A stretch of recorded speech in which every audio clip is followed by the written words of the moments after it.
Peut-être vous n'êtes pas fumeur, mais finalement vous devenez des fumeurs passifs. Donc pour cela, le gouvernement a décidé tout simplement d'interdire. Voilà, après la phase de sensibilisation, il y a la phase de répression pour permettre à ces personnes-là, voilà, d'être recadrées tout simplement. Et nous saluons le programme de lutte contre le tabagisme.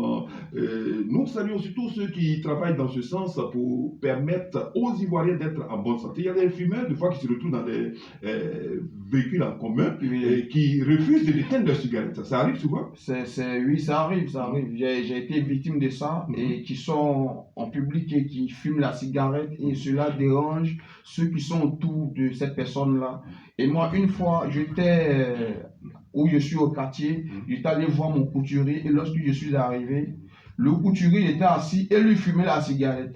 Et quand il fume, il met ça sur moi. Quand il fume, il met ça sur moi. Quand il fume, il met ça sur moi. Mais je dis, vieux Dez, ça m'a donné insomnie. Quand je suis parti à la maison, je n'ai pas pu dormir toute la nuit. Et c'est comme ça, pendant quelques jours, il n'a pas dormi et la maladie est revenue encore. On m'a emmené encore à Bézéville et c'est comme ça, on m'a piqué les piqûres médicaments et je me suis retrouvé. Donc franchement, la cigarette n'est pas une bonne chose, bien aimé. Voilà, la cigarette, il est dit parce que lui, il est témoin oculaire, c'est un témoignage vivant, il fumait à l'époque et aujourd'hui, il a arrêté la cigarette et il va nous dire tout à l'heure comment est-ce qu'il n'est pas venu à arrêter la cigarette, comment c'est arrivé, quelles sont les stratégies, on va tout à l'heure parler de ça. Mais ce qu'il faut retenir, c'est que le décret 2012-980 portant interdiction de fumer dans les lieux publics et dans les transports en commun est réel aujourd'hui après le stade de sensibilisation. Nous sommes au stade de la répression tout simplement et nous rappelons que les lieux qui sont visés sont les maquis, restaurants, bars, transports publics. Et les produits concernés sont la cigarette ordinaire, cigarette électronique, chicha, cigare et tous les produits qu'on pourrait vapoter, on va dire, vapoter, comme le cigare, voilà, électronique. Et conséquences, nous savons ce que ça fait. Et lorsque vous êtes une femme enceinte, lorsque vous êtes dans un état critique de santé, vous vous retrouvez dans un endroit où les gens fument, ça voilà, affecte votre santé et le gouvernement a décidé, a pris son bâton de pèlerin pour dire non, non et non, on ne fume plus dans les rues et les lieux publics.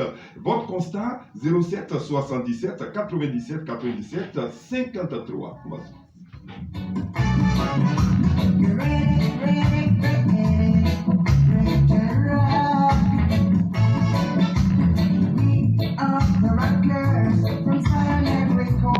Nous sommes ensemble et nous rappelons qu'un ensemble de mesures courantes pour réduire la consommation. Le gouvernement a interdit de fumer et de vapoter dans les espaces publics, notamment dans les transports publics, sur les lieux de travail, dans les écoles, dans les établissements de santé et dans les espaces extérieurs tels que les parcs et les stades.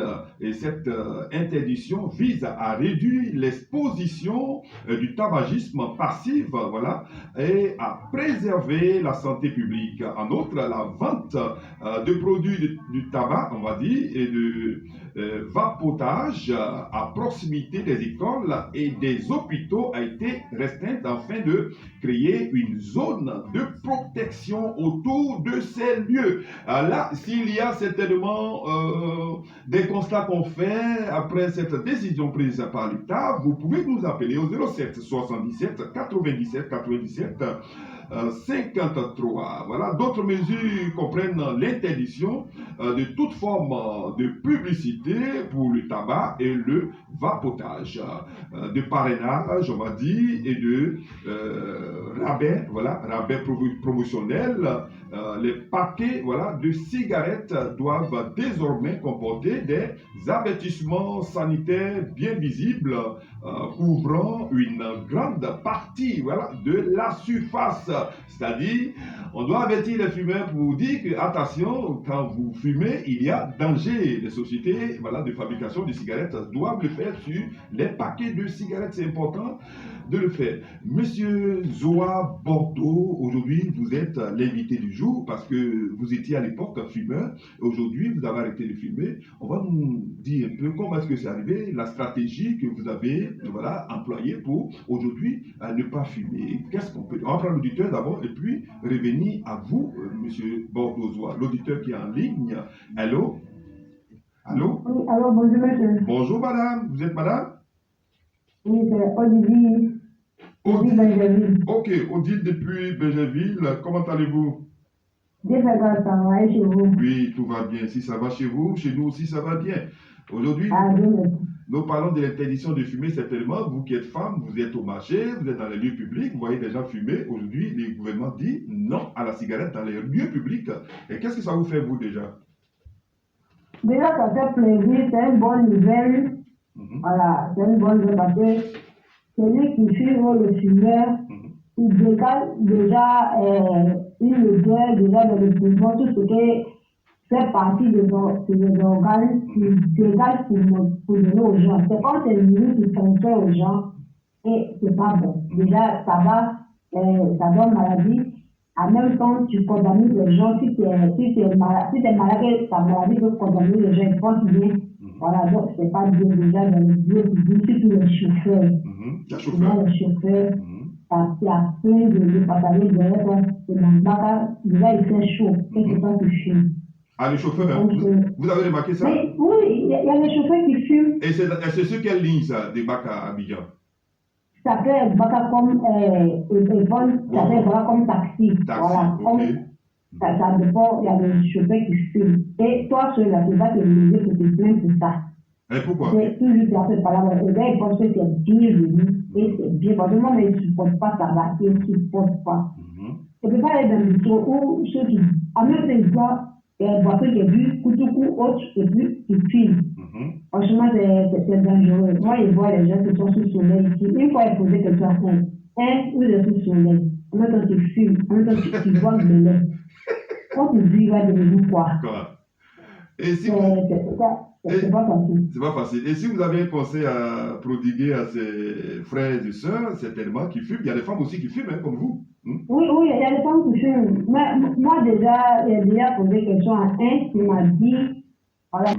Bon message à tous nos frères qui sont accros voilà, à la cigarette. Aujourd'hui, nous parlons de l'interdiction de fumer dans les lieux publics et les transports en commun. Nous sommes avec M. Bordeaux Zoa qui était ancien fumeur, maintenant il ne fume plus. Et quelle est la solution? Comment est-ce que vous êtes arrivé à cela? Parce que c'est pas facile, parce qu'on trouve des gens qui disent non, je ne veux pas fumer parce que si je laisse la cigarette, voilà, je ne suis plus moi-même. Voilà. Bon, je ne comprends pas. Mais vous, aujourd'hui, vous étiez fumeur, et vous avez même failli aller vers la drogue, mais aujourd'hui... Je suis allé. Vous êtes allé à la drogue. Je suis allé à la drogue. Mais aujourd'hui, vous n'êtes plus dans ce sens. Non. Voilà. Et comment c'est arrivé? Comment vous avez procédé? Ok. En tout cas, l'abolition de la cigarette est arrivée, c'était en 2019, voilà. C'était dans un songe que je dormais, mais à la veille, non, le lendemain, j'avais rendez-vous avec quelqu'un.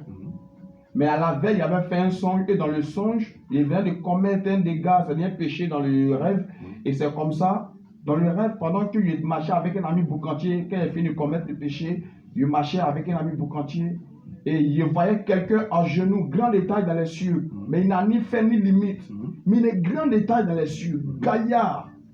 Donc, au fur et à mesure qu'on avance, on avait peur. Mais il était à genoux, j'avais peur. Et c'est comme ça, je me suis réveillé. Je ne comprenais pas le songe. Et le lendemain, j'avais rendez-vous avec un monsieur dont je partais au rendez-vous et j'ai pris un taxi compteur. Et c'est un vieux qui conduisait le véhicule. Et j'ai expliqué le songe, le vieux m'a dit, ce que tu fais là, si tu n'arrêtes pas, physiquement même, tu vas devenir fou. Le monsieur que tu as vu en rêve là, tu vas le voir physiquement et tu vas devenir fou. Pour ton vieux et des animaux, tout à l'heure, il venait de dire que j'avais été victime de folie. C'est-à-dire, dépression. Dépression. C'est la maladie qui ressemble à la folie, mais qui n'est pas la folie, parce que la folie ne se guérit pas, mais la dépression se guérit. Et Donc, tout ça, c'est l'excès de la cigarette. c'est la cigarette qui a provoqué ça. Jusqu'à ce que vous partiez, Oui. voilà la drogue. Oui. oui, donc c'est comme ça, il y avait un rendez-vous avec le monsieur. Donc quand le vieux m'a expliqué que si tu n'arrêtes pas ce que tu fais, tu vas devenir fou, j'ai eu peur. Et c'est comme ça, le lendemain que je suis venu à la maison, j'ai fléchi chez nous et j'ai donné ma vie à Jésus. Et depuis ce jour, j'ai dit non à la cigarette, à l'alcool, à la drogue. Et c'est comme ça, plus tard, j'ai abandonné le coupé décalé après avoir donné ma vie à Jésus. En vérité, c'est Jésus qui m'a délivré de toutes ces choses. Voilà, Jésus délivre de toutes ces choses. Et ceux qui ne connaissent pas Jésus aujourd'hui, qui fument, quels conseils pouvez-vous leur prodiguer, on va dire, afin qu'ils modèrent ou ils arrêtent carrément la cigarette? Ok, ce que je veux dire aux gens qui fument la cigarette, je veux leur dire que la vraie paix ne se trouve pas dans la cigarette, ni dans la drogue, ni dans l'alcool. Mais la vraie paix se retrouve en Dieu. Voilà pourquoi Dieu a dit, il n'y a point de paix pour les méchants.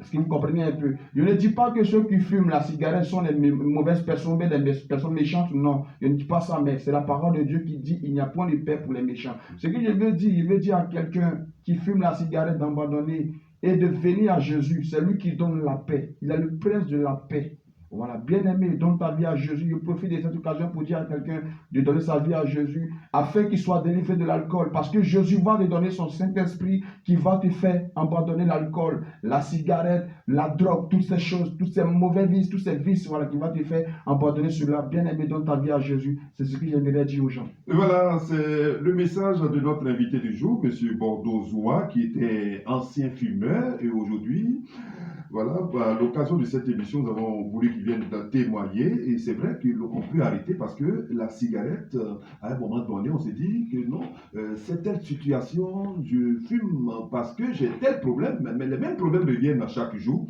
et donc il faut vraiment modérer, il faut s'asseoir et puis dire, mais attends, qu'est-ce qui ne va pas dans ma vie? Est-ce que c'est la cigarette qui peut résoudre le problème? Est-ce que c'est la cigarette qui peut permettre à telle personne, à telle situation de s'éloigner de moi? Non. Il y a certainement une décision à prendre soi-même. Et voilà, aujourd'hui, nous parlons toujours de l'interdiction de fumer dans les lieux publics et les transports en commun. Vous êtes à l'écoute, vous voulez certainement participer. Vous pouvez nous appeler au 07